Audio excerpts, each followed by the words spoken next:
ಭೀಮಾಪುರ ಎಂಬ ಒಂದು ಸುಂದರವಾದ ಹಳ್ಳಿ ಇತ್ತು. ಈ ಹಳ್ಳಿಯಲ್ಲಿ ರಾಮು ಎನ್ನುವಂತಹ ಒಬ್ಬ ವ್ಯಕ್ತಿ ವಾಸಿಸ್ತಾ ಇದ್ದ. ಈ ರಾಮು ತನ್ನ ಮನೆಯ ಆರ್ಥಿಕ ಪರಿಸ್ಥಿತಿ ತುಂಬ ಹದಗೆಟ್ಟಿರುವುದನ್ನು ತಿಳಿದು ದುಃಖಪಡ್ತಾ ದಿನಲೂ ಚಿಂತಿಸ್ತಾ ಇದ್ದ. ಮಗ, ಮನೆಯಲ್ಲಿ ದವಸ ಧಾನ್ಯಗಳೆಲ್ಲ ಖಾಲಿಯಾಗಿದೆ ಮಗ. ಇವಳು ರಾಮುವಿನ ತಾಯಿ. ಈಕೆ ಪರಮ ದೈವ ಭಕ್ತೆ. ಯಾವಾಗಲೂ ಕೂಡ ತನ್ನ ಬಡತನ ದೂರ ಆಗಬೇಕು ಅಂತ ದೇವರನ್ನು ಪ್ರಾರ್ಥಿಸ್ತಾ ಇರ್ತಾಳೆ. ಒಮ್ಮೆ ರಾಮು ಅವಸರವಾಗಿ ಪಟ್ಟಣದ ಕಡೆಗೆ ಕಾಡಿನ ದಾರಿಯಲ್ಲಿ ಹೋಗ್ತಾ ಇರಬೇಕಾದ್ರೆ ಅವನ ಮುಂದೆ ಒಬ್ಬ ದೇವದೂತ ಪ್ರತ್ಯಕ್ಷನಾಗ್ತಾನೆ. ಓ ಸ್ವಾಮಿ, ಯಾರು ನೀವು? ನಾನಿಲ್ಲಿವರೆಗೂ ನೋಡೇ ಇಲ್ಲ. ನಾನೊಬ್ಬ ದೇವದೂತ, ನಿನಗೆ ಸಹಾಯ ಮಾಡಲು ಬಂದಿದ್ದೇನೆ. ಬಾ ನನ್ನ ಜೊತೆಯಲ್ಲಿ, ಹೆದರಬೇಡ. ರಾಮು ಮತ್ತು ದೇವದೂತ ಇಬ್ಬರೂ ಕೂಡ ಕಾಡಿನಲ್ಲಿ ಬಹುದೂರ ಸಂಚರಿಸಿದ ಮೇಲೆ ಒಂದು ಮಾವಿನ ಮರದ ಮುಂದೆ ನಿಂತ್ಕೊಳ್ತಾರೆ. ರಾಮು, ಇದು ರಸಪೂರಿ ಜಾದೂ ಮಾವಿನ ಮರ. ಈ ಮರದ ಹಣ್ಣುಗಳನ್ನು ನೀನು ಮಾರಿ ಹಣ ಗಳಿಸಬಹುದು. ನೆನಪಿರಲಿ, ನೀನು ಎಷ್ಟು ದಿನ ಪ್ರಾಮಾಣಿಕತೆಯಿಂದಿರುತ್ತೀಯೋ ಅಲ್ಲಿವರೆಗೆ ಮಾತ್ರ. ರಾಮುವಿಗೆ ನಡೆದ ವಿಷಯ ಕನಸು ನನಸು ಅಂತ ತಿಳಿದೆ ಬಹಳ ಸಂತೋಷಪಟ್ಟು ಮನೆ ಕಡೆಗೆ ಬೇಗ ಹೋಗ್ತಾನೆ. ಮರುದಿನದಿಂದಲೇ ರಾಮು ಬುಟ್ಟಿಯಲ್ಲಿ ಮಾವಿನ ಹಣ್ಣುಗಳನ್ನು ಕಿತ್ತುಕೊಂಡು ರಸಪೂರಿ ಮಾವಿನ ಹಣ್ಣುಗಳನ್ನು ಮಾರಲು ಪ್ರಾರಂಭಿಸ್ತಾನೆ. ಊರಿನ ದೊಡ್ಡ ಆಲದ ಮರದ ಕೆಳಗೆ ಕುಳಿತುಕೊಂಡು ರಾಮು, ಬನ್ನಿ ಬನ್ನಿ ಬನ್ನಿ, ರಸಪೂರಿ ಮಾವಿನ ಹಣ್ಣಿದೆ, ಬನ್ನಿ.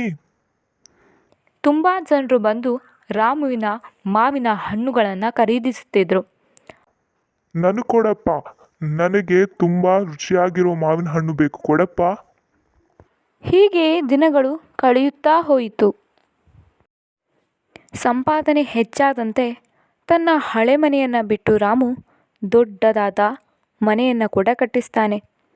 ಆ ರಸಪೂರಿ ಮಾವಿನ ಹಣ್ಣಿನಿಂದ ತುಂಬ ಲಾಭ ಗಳಿಸ್ತಾನೆ. ಒಮ್ಮೆ ರಾಮುವಿನ ಗೆಳೆಯ ಬಂದು, ಗೆಳೆಯ, ಈ ರಸಪೂರಿ ಮಾವಿನ ಹಣ್ಣು ನಿನಗೆ ಎಲ್ಲಿ ಸಿಗುತ್ತವೆ? ನಮಗೂ ಹೇಳಪ್ಪ.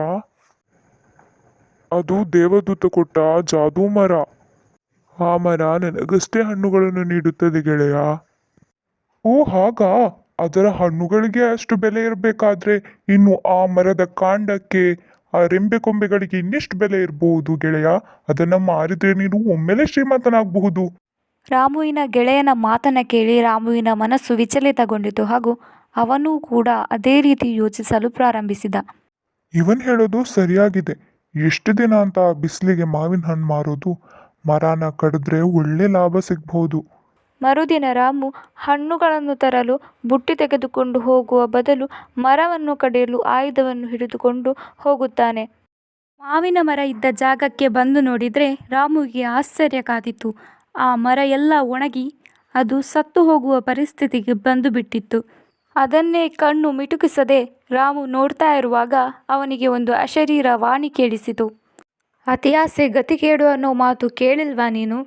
ಯಾವಾಗ ನಿನ್ನ ಮನಸ್ಸಲ್ಲಿ ದುರಾಲೋಚನೆಗಳು ಬಂತೋ ಅಂದೇ ಈ ಮರ ಒಣಗಿ ಹೋಯಿತು. ಇನ್ನು ಮುಂದೆ ನಿನಗೂ ಈ ಮರಕ್ಕೂ ಯಾವುದೇ ರೀತಿಯ ಸಂಬಂಧವಿಲ್ಲ.